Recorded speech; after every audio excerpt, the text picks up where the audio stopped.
Chères sœurs, chers frères, mesdames et messieurs, chers compatriotes, les citoyens ivoiriens sont en butte à la cherté de la vie, un problème récurrent ces dernières années. Ce problème est devenu très préoccupant dans notre nation ces temps-ci. Je voudrais exprimer ma solidarité au peuple de la Côte d'Ivoire et à chaque famille qui en souffre au quotidien. Nous devons suivre attentivement cette question et nous prononcer là-dessus dans les prochains jours.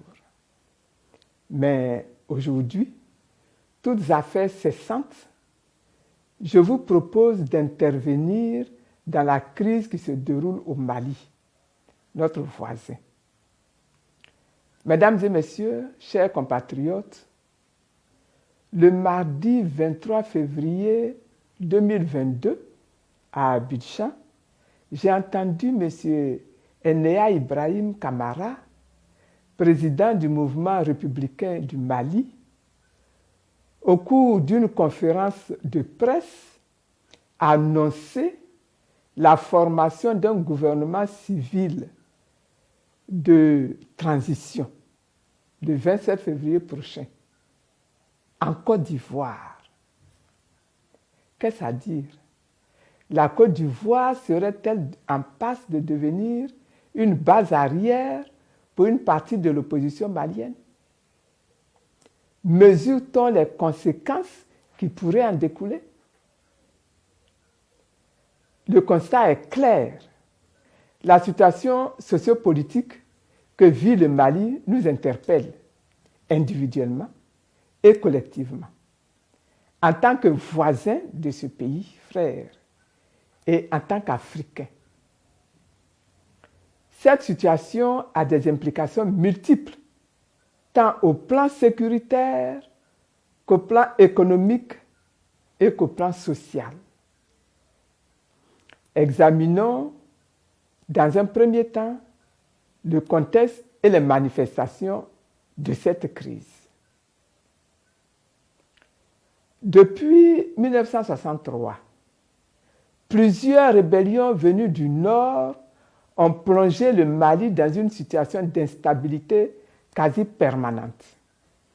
En 2012, une intervention militaire internationale menée sous la houlette de la France a contrarié l'assaut des rebelles du MNLA, Mouvement national de libération de l'Azawad, et de leurs alliés islamistes qui étaient en passe d'occuper tout le pays. C'est dans ce contexte sécuritaire très difficile que le président Ibrahim Boubacar Keïta, dit IBK, a été élu. Durant toute sa présidence, il n'a pas réussi à réunifier le pays ni à ramener la paix. Pendant plusieurs mois, les masses populaires organisent de nombreuses manifestations citoyennes et politiques. IBK est finalement renversé par un coup d'État militaire dirigé par le colonel Assimi Goïta et il démissionne le 19 août 2020. Cette prise du pouvoir a été saluée par la majorité du peuple malien.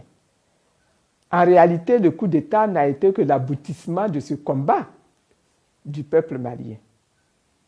Le dimanche 9 janvier 2022, à Accra, les chefs d'État et de gouvernement de la CEDEAO, réunis en sommet extraordinaire, prennent des sanctions contre le peuple et les nouvelles autorités du Mali. Quelle analyse pouvons-nous faire de ces sanctions? Il convient de rappeler d'abord les sanctions prises par les chefs d'État et de gouvernement de la CEDEAO avant de les analyser. Ce sont, premièrement, la fermeture des frontières terrestres et aériennes entre les pays de la CEDEAO et le Mali. Deuxièmement, la suspension de toutes les transactions commerciales et financières entre les pays de la CEDEAO et le Mali, à l'exception des produits alimentaires de grande consommation, des produits pharmaceutiques, des matériels et équipements médicaux, y compris ceux prévus pour la lutte contre la COVID-19, des produits pétroliers et de l'électricité. Il s'agit du gel des avoirs de la République du Mali dans les banques centrales de la CEDEAO, du gel des avoirs de l'État malien et des entreprises publiques et parapubliques dans les banques commerciales des pays de la CEDEAO, de la suspension de toute assistance et transactions financières en faveur du Mali par les institutions de financement de la CEDEAO, particulièrement la BIDC, Banque d'investissement et de développement de la CEDEAO, et la BOAD, Banque ouest-africaine de développement. Il s'agit de l'activation de la force en attente de la CEDEAO. Ces sanctions ont été endossées par la conférence des chefs d'État et de gouvernement de l'Union économique monétaire ouest-africaine, UEMOA, réunie en session extraordinaire le 9 janvier 2022. Cette instance les a même renforcées par d'autres mesures coercitives. La suspension du Mali des organes et institutions de l'UEMOA, la suspension des concours financiers en faveur du Mali par les institutions de financement de l'UEMOA. Toutes ces mesures de la CEDEAO et de l'UEMOA suscitent quelques points de réflexion. Premièrement, ces sanctions rappellent celles qui ont été prises par ces mêmes organisations régionales sous l'instigation de la France et de l'Union européenne contre la Côte d'Ivoire pendant la crise post-électorale de 2010-2011. L'on avait alors, au nom de prétendues règles démocratiques à respecter, poussé à son comble le cynisme politique en allant jusqu'à imposer au peuple ivoirien un embargo sur les médicaments importés. L'on avait aussi ordonné la fermeture des banques locales opérant en Côte d'Ivoire, empêchant de la sorte les Ivoiriens d'accéder à leurs comptes bancaires. Plusieurs personnes à ce moment-là ont perdu la vie. Tout cela s'est fait dans l'indifférence totale et parfois avec la complicité de certains pays africains voisins de la Côte d'Ivoire. Ces sanctions au Mali s'apparentent à une punition du peuple malien. Leur sévérité et la rapidité avec laquelle elles ont été prises inclinent à penser que l'on reproche aux forces vives du Mali leur soutien aux acteurs du coup d'État.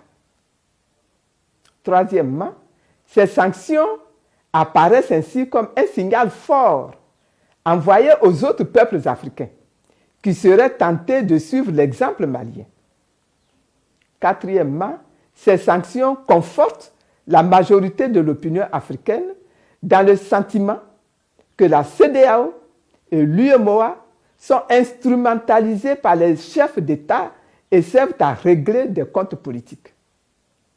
Elles traduisent éloquemment la tendance de plus en plus affirmée d'utiliser des institutions financières pour tenter de régler des crises politiques internes aux États.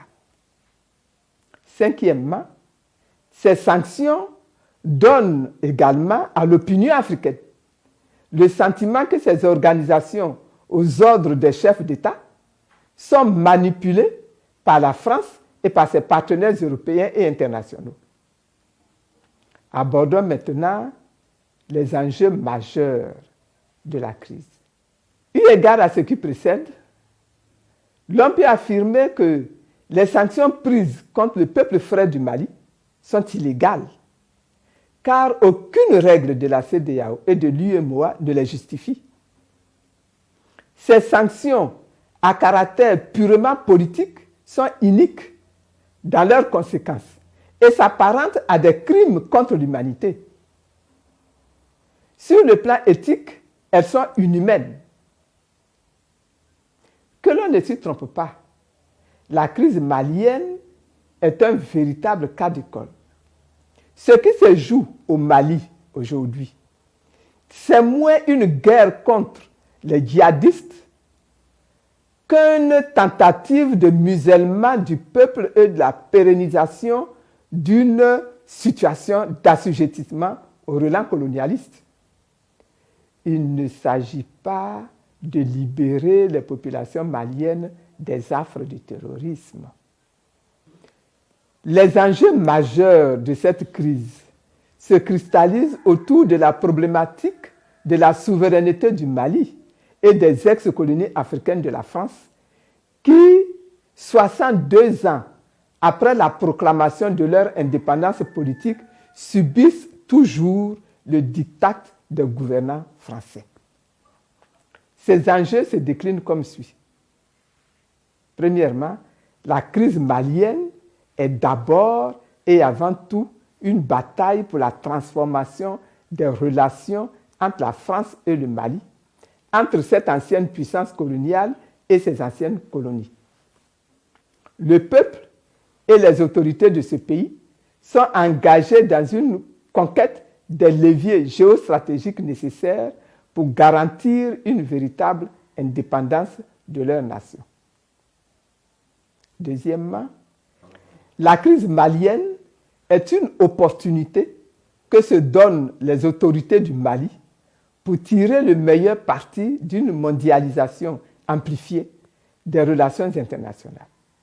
Ces autorités profitent ainsi du conflit qui l'oppose à la France pour faire appel à d'autres partenaires comme la Russie, la Chine, la Turquie, l'Iran, etc.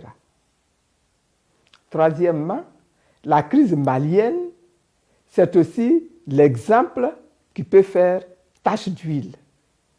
Les cas de la Guinée et du Burkina Faso en sont l'illustration. Le désir de lutter pour la souveraineté des États de l'Afrique francophone couvre dans toutes les anciennes colonies africaines de la France.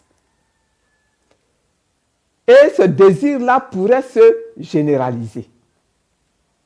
Aujourd'hui, la France, invoquant le caractère illégitime du régime militaire, a pris la décision unilatérale de retirer ses forces, de même que celles de ses partenaires du Mali. En effet, le 17 février 2022, le président français a annoncé le retrait des forces militaires Barkhane et Takuba du territoire malien. Cependant,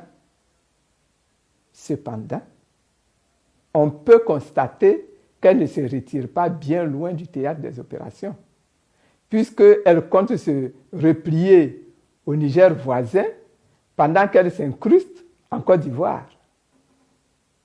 Au moment où cet autre épisode de la crise commence, le Mali, ce pays frère, a plus que jamais besoin de notre soutien sans réserve. Cette position de soutien que j'adopte ne contredit en rien mon attachement viscéral au principe de l'accession au pouvoir par les urnes. Mais il n'échappe à personne que dans l'histoire des peuples, à des moments critiques, l'armée a su parfois investir le champ politique pour justement créer les conditions d'exercice des droits démocratiques et des libertés fondamentales. C'est pourquoi, conformément à ma vision d'une Afrique digne, souveraine et prospère, j'affirme ma solidarité au peuple frère et aux autorités du Mali. Je rappelle qu'après des siècles d'esclavage, des décennies de colonisation et d'indépendance politique, toute velléité de recolonisation de l'Afrique contemporaine est inacceptable. Je déclare que le moment est venu de retirer du continent africain toutes les forces françaises. Je condamne fermement les sanctions inhumaines de la CEDEAO et de l'UEMOA contre les populations et les autorités maliennes. Je demande la levée le plus rapidement possible de toutes les sanctions contre le Mali, puisque j'observe déjà que la crise malienne impacte négativement notre pays. J'interpelle la France, et l'Union européenne, l'Union africaine et l'ONU sur leurs responsabilités quant à la dégradation de la situation humanitaire au Mali. J'encourage le peuple et les autorités du Mali à continuer le combat pour l'accession du Mali à la souveraineté dans la cohésion et dans l'unité. J'appelle tous les peuples amis, épris de justice, de paix et de liberté à aider le Mali et l'Afrique à s'assumer pleinement et à occuper la place qui leur revient de droit dans le concert des nations libres, démocratiques et souveraines. Je demande fortement à tous les Maliens habitant en Côte d'Ivoire de respecter notre pays, sa sécurité, sa tranquillité, sa paix, et de ne pas en faire la base arrière de leur combat. Je reste disposé et disponible pour contribuer à la cause du Mali. Que Dieu protège le Mali. Que Dieu bénisse la Côte d'Ivoire et que Dieu bénisse l'Afrique. Je vous remercie.